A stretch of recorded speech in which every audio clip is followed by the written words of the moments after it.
Hey everybody, it's Sunday morning in mid-September, and I am just now getting around to going through the pics from my trip to the Zagray flea market and tractor show back in July. I think it was around July 20th.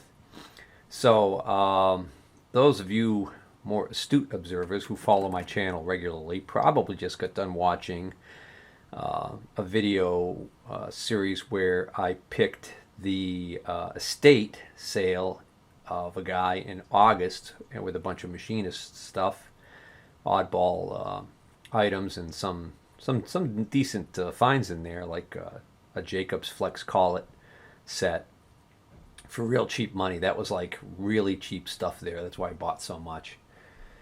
Well, so you probably wonder, well, why am I going out of order here? Well, to be quite honest, I kind of forgot about this stuff, and I've just got so much stuff to go through. So we're gonna jump back in time to July, to the July pick of the Zagray farm, and this is probably one of the worst trips to the flea market that I've gone to, where there was a combination of just a lack of good merchandise to pick from, high prices on a lot of stuff and everything. But I did find one vendor who in the past has been pretty liberal with his prices, and I was able to pick him. And actually, he's like the only, almost all of this stuff right here is all from that one guy. And he even gave me this tote to take my stuff with because I bought enough stuff. So essentially, this case, which we'll get to first, and everything in this box, I picked up for 70 bucks. Oh, I just want to mention also, if you like these kind of videos, please hit the like button and consider subscribing if you're not already a subscriber. Let's dive right in. Actually, let's start with the last item I picked that day, which was, first thing in the morning, I hit that dealer and I bought all that stuff that we're going to go through for 70 bucks. That was early in the morning. Then I spent the next couple of hours going from dealer to dealer. I was there early enough that some dealers didn't have all their stuff out, so I kept going through the same area multiple times to see if anybody was putting anything new out of interest to me, and unfortunately, nothing. I could have, if I could have predicted that, I could have been out of there in an hour. Picked the first guy and then just left. One of the things that I spotted every time I made a trip by this guy's spot, he had a blanket with a bunch of stuff down on it, and I spotted this Simpson multimeter that he had $5 on, and $5 for an old Simpson like this, that's not a horrible price. It's probably going to need to be gone through and basically rehabbed, which I may never end up finding time to do. So that begs the question, why did I even bother with it at all? And quite frankly, the main reason I bought it was because I had a sentimental attachment to this model. When I was going to vocational technical high school many moons ago, I went through electronics, and that was my shop of choice that I graduated from. And one of the things that they had in that shop was a whole bunch, like 10 or 15 at least, of these Simpson Model 260 multimeters. So these are the multimeters that I was schooled on. This would have been the very first meter I ever used, and so I kind of have a little bit of a sentimental attachment to it. These are actually very good quality meters. Of course, once DVMs, digital voltmeters or digital multimeters, came on the market, analog meters of any type kind of fell to the wayside.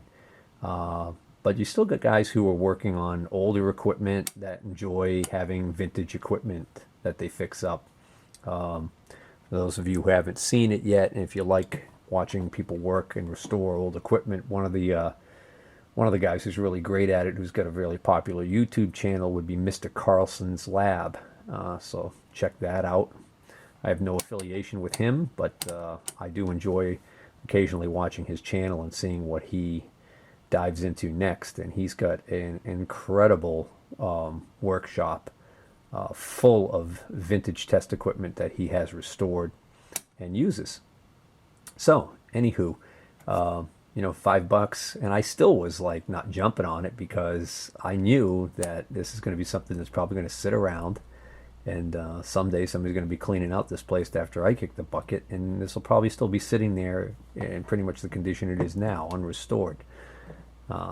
So when I was finally leaving for the day in disgust, I said to the guy, I said, I'll give you $3 for that multimeter. And since it had been sitting there all day long and nobody had picked it yet, he took $3 for this.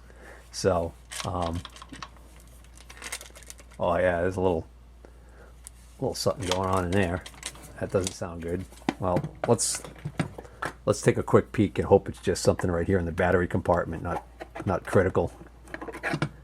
I mean, that could be like one of those it could be one of those, it could be the remnants of one of those Allen Bradley style resistors that just kind of burst apart to pieces as it overheated. Or it could be just a fuse. Or it could be a screw. Okay. Well, that's interesting. Huh. Wonder why somebody had the screw inside there. Oh, would you look at this? There's still a battery in here. All right, well, we should get that out before it completely destroys the connections with corrosion. Yeah, see, that's actually, it just started to corrode. That's actually, this part, which stays with the meter, is still in good shape. It's just the battery that's crusty. Hey. That Duracell Pro Cell. Ooh, somebody spent a little bit of money on their battery. Yeah, it's dead. Bill. It tasted delicious. Okay, so somebody's been in here, obviously, because this appears to be this screw. It's not going to fit down there. I don't know what to use. My Wee-Ha screwdriver. Wee-Ha! Yep, alright. Alright, cool. So, the mighty Simpson 260. For $3. Alright, so this vendor, he's the kind of guy, he tells you, make a pile, make a, fill a box, fill a bag, whatever, bring it up to the back of his pickup truck, and he'll go through it with you, and he'll tell you what for a price. And oftentimes you can, the price is good enough, you just accept that price. And occasionally, it might be a little bit higher, and you can haggle with him. And he's, he's somewhat flexible. So that's how we came to this entire pile for $70, and 20 of that I think is right here. I figure, in my mind, I paid 20 for this Craftsman set. And what this is this is an impact socket set, a large one, Craftsman. Okay, I like it. This has got the laser etched. It's easier to read. Okay, the drawback is that these wear off, but the nice thing is they also have it here, the typical engraved way to do it. So even if these rub off over time, you'll still be able to get the size. Some of these sockets that they do this on, they don't bother doing this, so then you end up with a situation where once this wears off, you're kind of like, oh geez, could have relabeled them or something. But anyways, nice complete set. Even has a little short extension that comes with it. So we got 2, 4, 6, 8, 10, 12, 14, 16, 18, 20, 22. 22 sizes. And it looks like what we've got, I didn't even realize this. This is a combination. Well, that explains why there's so many of them. This is a combination metric and standard sizes. I like that. So keeping that for myself. Have no idea what this set cost new. Don't care because I'm happy with it at $20. Which means everything that's left I got for $50. don't even remember what this is. Oh, it's a gasket punch set, the 11 piece, which I have one now, but it's a cheap, like Harbor Freight type of deal, Chinesium. This is a Blue Point PGH8A. This is better quality. Okay. And all this is these kind of cutters. Well, when you want to make a hole, when you're cutting gaskets and you need a hole of a certain size, you pick the size you need, and you just basically stick this on top of the gasket material, and you use this little special punch, give it a whack with a hammer, and Bob's your uncle. Of course, the very first one I pick out and look at has got a little bit of damage on it. Oh, look at this. This one, this one's still got a piece of gasket material stuck in it. Took me a few minutes, but I was able to get all of the remnants of the gasket material out of there. So, yeah. All right, so here's a tip. If you guys have one of these gasket sets, every time you finish punching a gasket, take a second to take something and pop out the one little disc of gasket material that's in there, so that you don't end up with something like this, where the thing doesn't really probably even want to perform very well because you've got so much crap in there.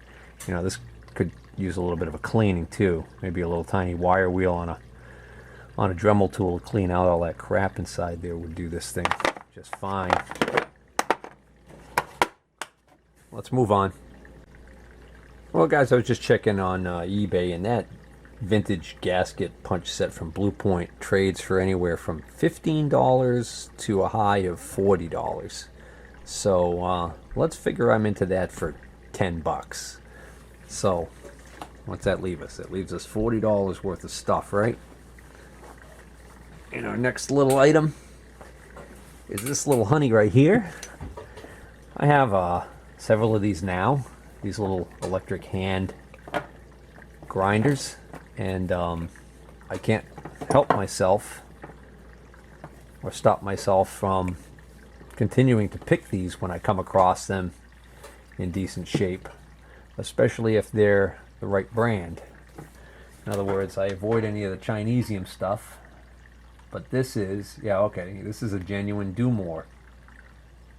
This is a Dumore 1/10 horsepower 1.2 amp hand grinder. This is a catalog number, well, it says 8525 at the top, and catalog number 10-311, and then it says 8486. So I don't know which of those numbers, but this is the no load RPMs on this is 22,000.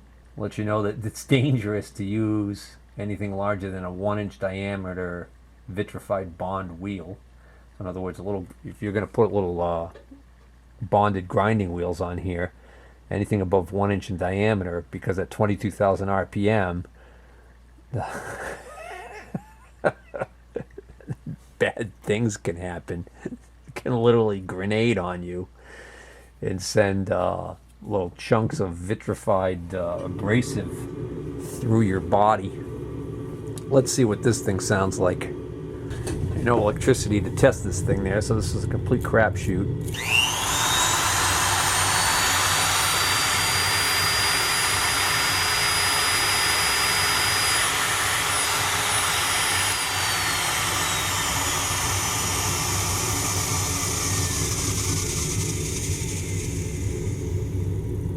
Oh, that actually sounds perfectly fine. There's nothing wrong with that grinder.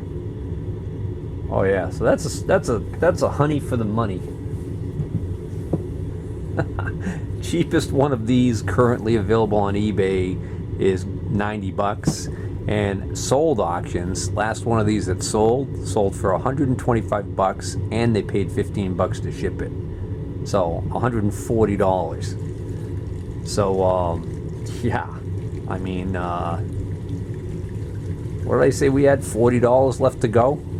Hell, that's it right there. That means everything else in the box here's gravy. Here's the other one I have of that style. This is another Dumore. This is an earlier one, obviously. This is the catalog number 10-051. Same 22,000 RPM though, no load. This one needs a new cord, but I actually have been using this with this little flap wheel on it. I find it quite handy. It works perfectly well. I still get the sticker on here to show that I bought it for $7 at an estate sale. When you go to yard sales and estate sales and garage cleanouts and stuff like that, I find that Do More products are consistently undervalued by people who don't know. They just assume it's an old power tool, and they were like, well, boy, I couldn't get $5 for that old corded drill that Dad had, so this must not be worth much either. And that's not necessarily the case, because they're still really good products. And boy, I tell you, if you stumble across a Do More tool post grinder in the box with all the attachments and everything like that, and you can buy it for, you know, $50 or less, you got yourself a hell of a deal, because those are still being used today. Obviously not in production work, but in smaller shops, home shops, where the guy's got a lathe, but he doesn't have a cylindrical grinder. So next up is some more Morse taper drill bits, which I have tons of now, but again, you know, when I can get such a good deal on them. So I tried to get these for $1 a piece, but he was pretty firm on the fact. He said, I got to get at least $2 a piece for those, because a guy had told him, a machinist had told him, that they were worth a lot more than that. So, because he claims they're all brand new, and he may be telling the truth. So I've got some surface rust on them, but that'll clean up. But judging from the lack of any indication of wear on the tangs,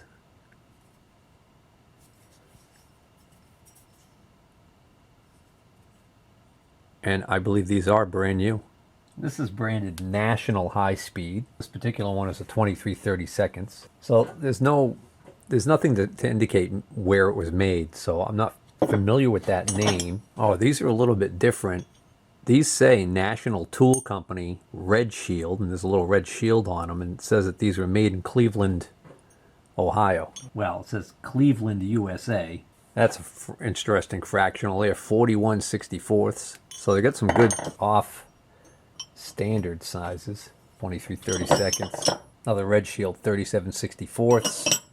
Here's a Red Shield Cleveland 41/64, but this one's not coated like the other ones. This one's just marked ACL 21/30 seconds. This is a straight shank high speed steel. I don't know. ACL.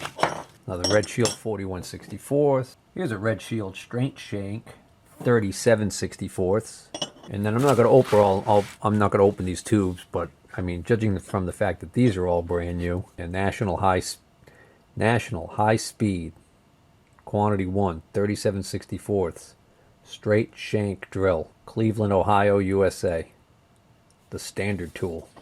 And then these little slices of heaven right here, GTD, Greenfield Tap and Die Company, Amco high speed drills, taper shank, number 2 Morse, 37/64, brand new. All three of them are 37/64, so I'm pretty sure I can sell 1 or 2 of those. So normally I don't buy end mills anymore and the like, because, you know, I've got so many of them now. But again, because of the deal I was getting on price, I scooped all the ones that I found there that were coated or carbide or whatever. I don't even remember now what I got here, but I think there might have been some high-speed steel stuff that I left, and I actually ended up pointing it out to a guy that I saw. He was checking out, you know, and I could see he was buying some stuff. So this is branded Hanita high-speed steel. This is a 1 1/4 by 6 1/2. This is from Israel. This is an Israeli end mill.